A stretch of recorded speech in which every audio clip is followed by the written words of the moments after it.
In 1975, Steve Sasson, engineer at Kodak, designed and built the first digital camera. Here we are 50 years later. I think it's fair to say that his invention was a success and took off. And we are here to look at the early days of digital cameras, from Steve Sasson's invention up to the very time in the sort of late 90s when digital cameras started taking off. I'm here with John Wade, who's our classic cameras expert, and we're going to talk through some of the landmark cameras. This isn't a complete history of digital cameras, more of the cameras that are in John's collection, because John has a very large collection of cameras, so there might be some that are missing that maybe should be here, but this nevertheless is a fascinating overview of the sort of cameras that were around at the time, aren't we? Yeah, John? exactly that. So give us where we're going to start. Well, we should start with Steve Sasson, I suppose. Right. He joined Kodak in 1973 at the age of 23, I think. He just left college, straight out of college, into Kodak's research department. And very early on, he was given a small challenge by, I think, one of his supervisors. Nothing important. He handed him a CCD, charge coupled device, which was known at that time as a device which would accept an electric current and do things with it, but wouldn't necessarily be able to retain it. And said, as a sideline, if you like, see if you can make a camera which will record an image on a CCD, which was analog, not digital. So he got a little team around him, and 2 years later he produced the first digital camera. And I don't have one of those because there is only one in the world, and it's in the George Eastman Museum, but we can show you a picture. That's in Rochester, New York, right? It is indeed, yes. So 2 years on, 1975, brings us up now to the 50th anniversary. I'm told that he was invited to members of the board to demonstrate this device. And he came in with this device which looks, if you've seen the picture, a lot like a toaster. Basically, he cobbled it together with all sorts of things. I think he took a lens from an old Super 8 camera. He recorded on the side of it with the kind of tape recorder, cassette recorder, audio cassette, which was an audio cassette, which was popular at the time. He had an analog to digital converter, which he took from some sort of voltmeter or whatever. And I'm not an electrical engineer. He put all this stuff together. And the story is that he came into this board meeting or whatever without saying anything, took pictures of some of the board, took out the cassette, plugged it into his playback device, which in turn was plugged into a television. And about 30 seconds later, a picture appeared on the screen. And all the boffins went, wow, this is fantastic, Steve. You've produced a new camera. We'd have to develop it. This is going to do away with film and processing. This is fantastic. And all the accountants went, hang on a sec, what does Kodak make most of its money out of? Film and processing. So they did patent it. They allowed him to get on with his researches, but basically they buried it. They didn't do anything about it. So what it needed really was a company to come along who had no interest in film to take the next stage, and that company was Sony. And they produced a camera called the Mavica, which again, there's only one, I don't have one, which was like an SLI. It had interchangeable lenses. It recorded a very, very low resolution image, and it only got as far as the prototype stage. But that was on the way. It uses similar technology to what I am happy to say was the first consumer digital camera, and that's the Canon Ion, and this is it. And Ion stands for, I have written it down because I'll never remember it, Image Online Network. And this is in 1988. And it produced its pictures on small cassettes, which went into there. And it used the same sort of technology as in video camcorders at the time. So it wasn't like a sensor as we know it today. It was a rotating disc. And it recorded the image on the same channel, as it were, as the disc rotated. And then that was taken out and put into a playback device. As far as I'm concerned, it's the first time a consumer digital camera appeared. And you've had some experience of it, I understand. Yeah, so I worked for Canon. I actually managed the technical helpline in 1992, 1993, and we had to do technical support on this camera. I think it's also, to point out, it's actually not actually digital cameras. No. It's a video camera that takes still video clips instead of moving video. So it uses video technology to create images, but it nevertheless was the only form of electronic still photo you could take at the time. And we had to do technical support, I say, on this camera, but actually it was bundled with Photoshop version 1.0. we had to learn Photoshop. That's how I first encountered Photoshop. And most of the inquiries we had about this camera were not about the camera, they were about Photoshop, because actually the camera is quite simple. You can see there's a little thing where things go in there. I don't remember all the specs of it now because it's been a long time, but certainly it was obviously a niche product even then for certain types of people. It had industrial applications was the main use for it, but certainly very interesting. So that's sort of, what did I say that was? That is that's 88. I'm sorry, that's 1988.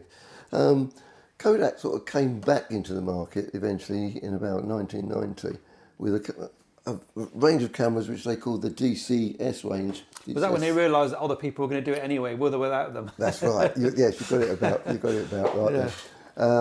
And so they produced an SLR, a range of SLRs which I can't even lift.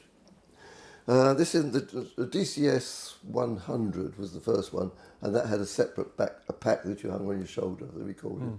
The 200 followed, and that built it all in. They went on to produce the DCS400 series, which is what this comes for, and I'll tell you what year that was. That must have been about 1994. And there are a series of cameras with different specs, and this is the DCS410. And as you can see, what it basically is, it's a Nikon N90 with Kodak technology bolted onto the back and bolted onto the bottom. There's a hard disk in there. And it doesn't work, obviously it doesn't work, hardly any of my digital cameras work, but what a whopper.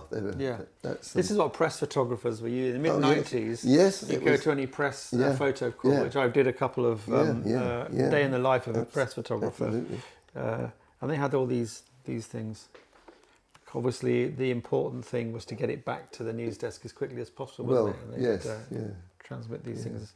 Oh yes, it was definitely began to show something that was viable. Yeah. But you could see that it was a 35mm SLR with a digital bit bolted to it. Yes.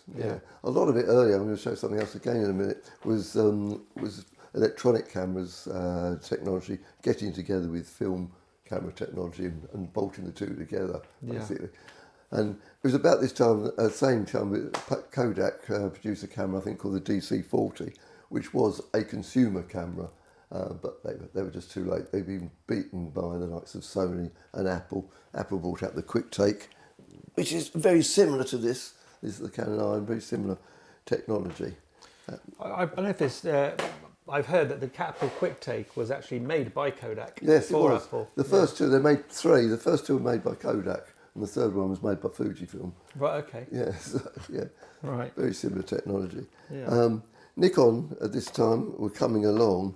And they got together. They got together with Kodak for that, but they got together with Fuji for this monster.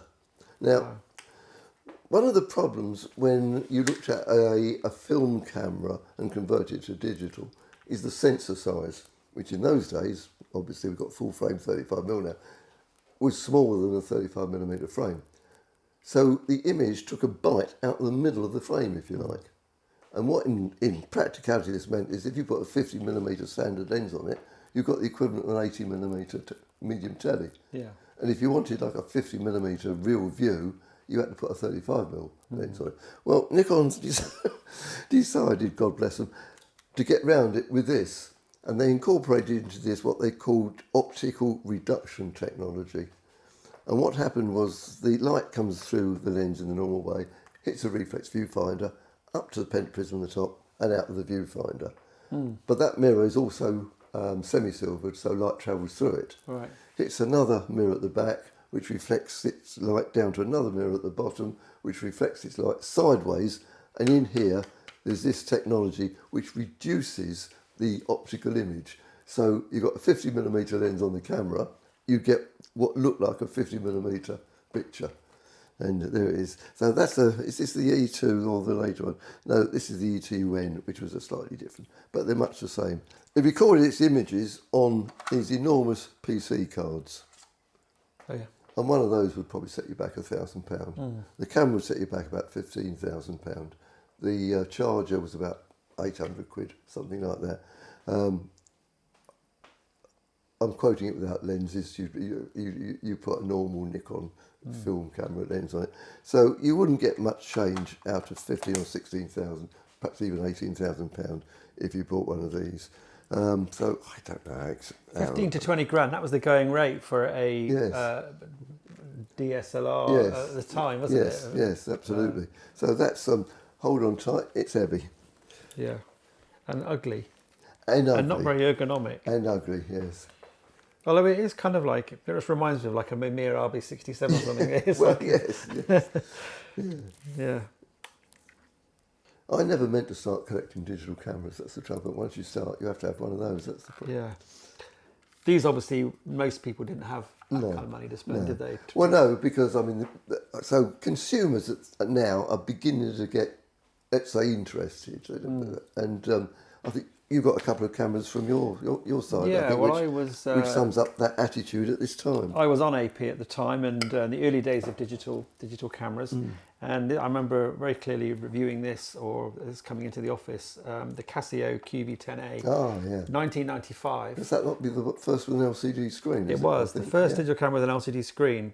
Previously, you couldn't see what you shot. Well, that's it. If you look at anything like that, it's nothing to see on the back. No, obviously, and this was a consumer camera, obviously. It was 320 by 240 pixels, so half of VGA. Not very good image quality. And it had one of the nice things about it, you never see these anymore, rotating lenses. That was actually, you could actually do selfies with if you want. I don't know if selfies was a thing back then, but it's quite useful. But there was no removable media. It had a 2 megabyte flash memory, and you could take 20, 30, depending on resolution and what settings you had, 30, 40 pictures with it. And then you had to plug it in to download the pictures. But it was certainly an innovative thing. And of course, once they put an LCD screen on the back, everyone was like, well, what, could you have a camera without one? This is the way to go. Yeah. And then not long after that, the Mavica, which you mentioned, came out in 1981, which was an electronic, still video camera. They kept the name for a very long time. They did keep it. So the FD5, which this one is, was the digital version. They called it the digital Mavica, which is magnetic video camera, isn't it what it stands for? And this had used the popular removable storage media of the day, which the ubiquitous floppy disk. And slip it straight into your computer's drive. 3.5mm floppy disk. Yeah, you take it out of here, put it straight in the camera. So it's very convenient. Yeah. And for that reason, this became one of the biggest selling digital cameras in the world. I'm sure it was. In the late 90s. Yeah. It had a slightly bigger screen than the Casio. But again, it was not a quality product. But very interesting nonetheless. Yeah. So around about this time, Pentax entered the market, and this is their first digital camera. And I think you mentioned on the Casio you've got a rotating lens. Yeah. On this one you've got one you take off completely. Right. So the lens and all the gubbins that you need for it is, I've got it the wrong way around. It's so easy to get cameras the wrong way around when they're digital. Is there, and the viewing screen is on the other part. So you leave that at home, you go out and about and you take pictures with it. I mean, who cares you can't see them because you're used to own a film camera and you're not going to see the pictures for another fortnight. So, and then you come back and you put this together again and you can view the pictures on the screen. So that was Pentax's first introduction into digital, and that was in 1996. One of the things I loved about this era, and I miss about cameras today, all look kind of the same, don't they? Well, that's right. They all look kind of the same. But what I loved about this era, even though the quality of the pictures was not great, what I did like is that manufacturers were like, we don't have to worry about a 35mm cassette or a cartridge or take-up spool. we can make digital cameras any shape we like, Yeah. and they did. Yeah. And there was so much innovation in design Yeah. of digital cameras, and as we can see, as we'll see in this video, and this is just an example of that. It's just great, isn't absolutely, it? absolutely. Imagine this with the modern sensor, modern, this sort of design where you can just take, or even just a rotating lens. That's right. I mean, you no longer have to have the lens in the middle of the front of the body. No. You can take it off completely or whatever. I've also got a Minolta camera where the lens comes off and it's on a metre long wire. So all the gubbins to do, and you can wave the lens about up here. Okay. But there you are. Nikon, taking things a bit more seriously, produced a whole range, again like your Casio, of these rotating lens cameras. The Coolpix, yeah. This is the later one. They range from I can't remember all the names of them now, but this is the Coolpix 4500, which was made towards the end, and it really is a nice camera.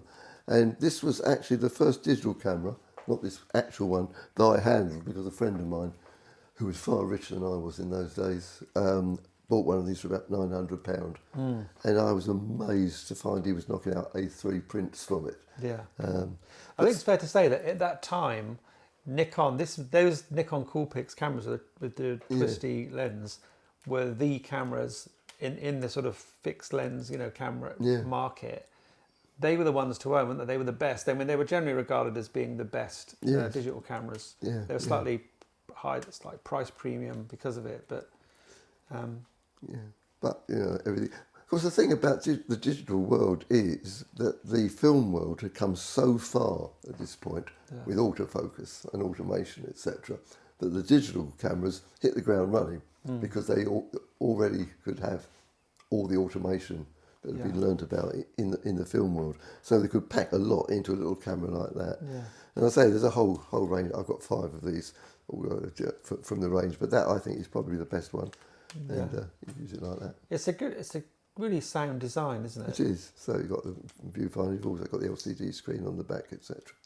I don't know why it got abandoned as a design, because even compact cameras became just flat fixed lens on the front sort of type thing. Well, I don't know why this died out really. It came to the point that the only variation was to put the viewfinder on the end of the body instead. Yeah, because now we've got this world of vloggers and stuff. This sort of design would probably, if that had happened sooner, social media had happened earlier than it did. Yes. This sort of design would probably be great because you can see yourself and you got your lens. Well, I've got a friend, he's a dealer in cameras, and he uses one of these all the time to take his pictures for eBay. Right. Because it gives him the low resolution that he needs. Otherwise, he has to knock the resolution back all the time. Yeah, good.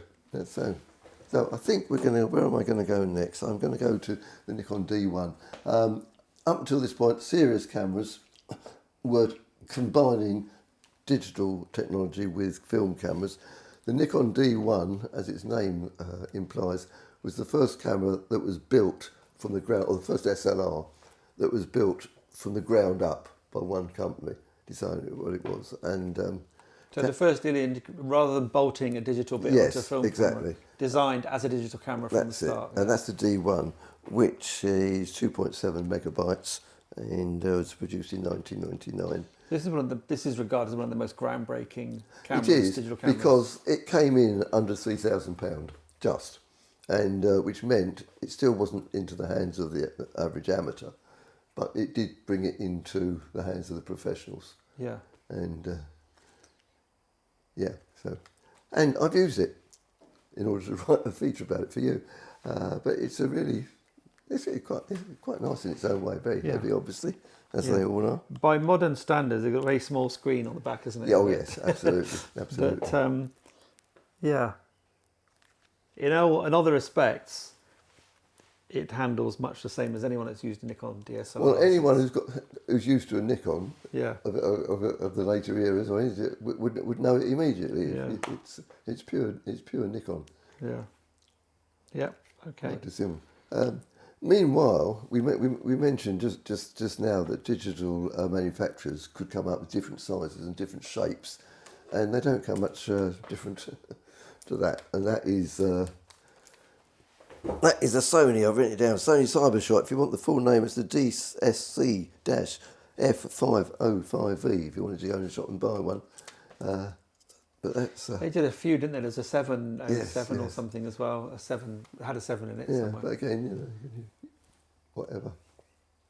And they also did a higher end one called the R1, if I recall, which was again, you know, the sort of really spec'd up version, Yes. but it had that same rotating big lens with a rotating on a body. Yeah, it's quite why they decided to put such an enormous lens on it. But it's quite nice because you can use it in the normal way, but you can also use it at waist level like that. So, yeah, It was nice. So one of the more unusual things which they wouldn't dare do these days, I don't suppose. But it's funny because there is still a market for bridge cameras. Yes, But they are designed just to look like DSLRs. they look like SLRs. But there's no reason why they can't look like this, is there? If you're a bird watcher or into like telephoto, you want a compact camera with a big lens, this is nice design. Yeah. And again, coming back to why do we need cameras which are camera shaped? This came from Ricoh, and this is really nice. And they called it the RDC-i500. In fact, they didn't even call it a camera. They called it an image capturing device. But it's got, you know, all the controls you expect, but it's that size and shape. But the interesting thing is it took its pictures, stored its pictures on a compact flash, which is like today's SD cards, but a lot bigger and not so much memory, obviously. But you could take that out and you could put another specialised one in, which turned it in. You could transfer pictures straight onto a computer by FTP. You could also email them. You could actually email with this camera and receive emails. It must have taken forever to actually. you remember the first texts on the phone where you hit A 3 times if you want, or every number had A, B, C, that's D, right. F, You had to hit it twice for one letter. Well, I'm sure it must have been a bit like that. But in the end, again, what an interesting, unusual looking little camera, which I like a lot. Yeah. Okay. Now, they were still at this time experimenting on how you would store your images. I mean, you've just shown the Mavica with 3.5-inch floppy disks. We use SD cards these days, compact flash cards. You showed one that took 3.5-inch floppy disks. Well, this is the Sony Mavica CD400, and it's called the CD400 because it saves its images on CDs. Which you would guess because it's rather a nice rounded shape. I would like to open the back to show you, but the back doesn't like to open unless it's fired up. Right. And it can't be fired up unless it's got a battery, but I will show you them. This is what it used. Okay. So, and they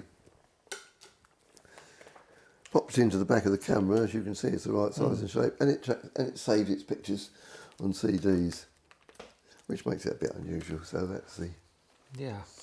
Again, that was a popular medium for people storing their pictures. There's the Kodak photo CD, wasn't there? There was a CD was the sort of before flash storage became affordable. So cameras like these were jogging along, as it were, and being of interest to the consumer market rather than the professionals, who still couldn't really break in because of the price. The amateurs couldn't break into the big boys' cameras because of the price range. The D1 just under £3,000. Meanwhile, cameras like this arrived. Now again, we were talking about different sizes, different shapes of cameras. Look at that, isn't that so? I think that's one of the most beautiful, visually beautiful digital cameras. It does the styling. It's very futuristic. It's very And if you look at the back, it looks like something out of it you'd be using in a 1950s science fiction film. It is like yeah. And again, it's not a great deal to say about it. It does everything that digital cameras of those days were saying, but it's just really. I just really like the styling of it. Very stylish. Yeah, so you can. Yeah, really, I like the sort of the circular bit. Yes. With the handle bit attached to it. Yes. Yeah. See, that one is responsible. Your technical editor, Andy Westlake, continually tells me he's not a collector, but every so often I show him a camera or write an article about it, and he says, I seem to have had to buy one of those. Yeah, he's a secret collector. Yeah, I remember when this came out and putting it on the cover of the magazine. Yeah. Thinking it was really pretty. So I think we should come to, where are we? Come to 2003 and the Olympus E-1. Kodak, Leica, Olympus, Panasonic, Sanyo and Sigma. And they came together to produce the 4/3 system. And the idea was that anybody who signed up for it would have access to the engineering so that they could produce cameras with basically the same lens mount. And people like Sigma wouldn't have to back engineer it, they could have the actual technology. And Olympus went for it in a big way. They produced a lot of cameras for 4/3. The first 4/3 camera was the Olympus E-1.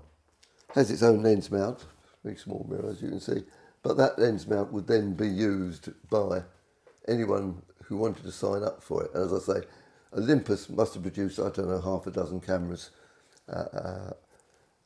Leica produced the Digilux 3. They produced 3 Digilux cameras. They were all different. And the Digilux 3 used the 4/3 system. So, if I remember correctly, and I'm not 100% guaranteed I do remember correctly, but I seem to recall they launched this at Photokina with a big hoo-ha, obviously, understandably. But I do remember I took Olympus E-1 on holiday to Cuba with me. Yeah. So all the pictures I took on that trip, 2003, must have been 2003, I think it was, were shot on this camera. And I really liked the camera at the time. It was really pretty good at the time. Yes, it's really nice. And it has become quite collectible. Right, so around about this time, we really have to mention the Canon, the Canon EOS 300D, which came out about the same time as the Nikon D70. I don't have the Canon, but I do have the D70. And the reason why they're so important is both of them cracked the £1,000 barrier. And that really brought digital SLRs into the realms of the amateur photographer. Canon did it slightly first, didn't they? Canon just about beat the D70, yeah. And that, again, is very typical of Nikon design. Anyone who's using Nikon will know exactly how to use it. Very small screen on the back. This sold like absolute hotcakes. Yeah, absolutely. And there was a period of time where it was like catnip on the cover of the magazine. Any opportunity we'd have to stick the D70 on the cover somewhere, we'd get an uplift in sales. Is that right? Yeah, crazy. So we would like to think, how can we come up with more stories around the D70 so we put it on the cover? Because everyone was crazy about it. Yeah. I think it was more popular than the EOS 300D, which was like this silver, plasticky silver colour, the first one. When I was a Canon man right through the film era. Yeah. And when I did decide to go digital, I picked up a Nikon D80 and the Canon equivalent at that time, I can't remember what it was. And the Nikon just felt like a camera. Felt like this is right. And so I became a Nikon man. So the 350D, the EOS 350 was a much more successful camera. I'm sure. I've never actually followed Canon in that way, but I followed Nikon because I like it. I never had one of these. This was given to me much later, just a freebie, and I stuck the lens on it. But I did have a D80, which I liked a lot. And now I've got a D90. The D90 is, I don't know, 12, 15 years old now. I use it for everything. You do? Okay. All the illustrations in my articles in AP are taken with my D90. Which was the first DSLR to shoot video. Yes, of course. the first video, yeah. Just about beat Canon. But that was another example where Canon was slightly later to the party but was much better in the 5D2, of course. And, which is practically the end of this era. So what then happened was, if we go back for a moment to the Olympus 4/3, in what year was it? In 2008, Panasonic got together with Olympus and they did it again. And they took the 4/3 system basically, took away the pentaprism. Some of them had poro prisms. Took away the reflex mirror, put an electronic viewfinder in it, made the cameras much smaller, made the lenses much more compact, and that was the launch of Micro 4/3. And that really, I guess, sort of changed everything and showed the way forward to the cameras we've got today. The dawn of mirrorless. Yeah. And having said that I'm not a digital camera collector, it's basically where my knowledge ends, because after that it all gets very complicated for me. So that takes us up from the start, really, right up to the era of Micro 4/3 with the, with the Lumix G1, which we can show you in a picture. So there we are. Okay, I hope you found that interesting. I think the early days of digital, as I said, were a fascinating time where anything could be made in any shape and anything was possible, and it felt like you never knew what innovation someone's going to come out with next. The other thing that's worth mentioning as well, because the image quality was terrible, of course, by modern standards all the time. And every generation, every Mark II, Mark III, whatever, of each new iteration of camera was a leap forward in quality. You know, for years and years and years, probably the words purple fringing were the most frequently used words in the magazine, you know, in our reviews. And then it just got better and better and better. And no one obviously worries about image quality digital cameras now, but back in that time, every time you got a new camera, you're thinking, wow, this is so much better than the last one, which is quite an exciting time. So do let us know what you think about these cameras. Were you an early adopter of digital cameras? If so, which was your first digital camera? When did you buy it? Why did you buy it? What did you think of it? Do you still have it? And tell us about any of these cameras that, and any we've missed out, because this isn't, as we say, comprehensive. There are obviously lots of big cameras that we probably should have included in here if it was going to be a comprehensive history. But anyway, hope you liked it. Do comment below, like the video if you enjoyed it, and do subscribe to the channel if you don't already. And I'll see you in the next video.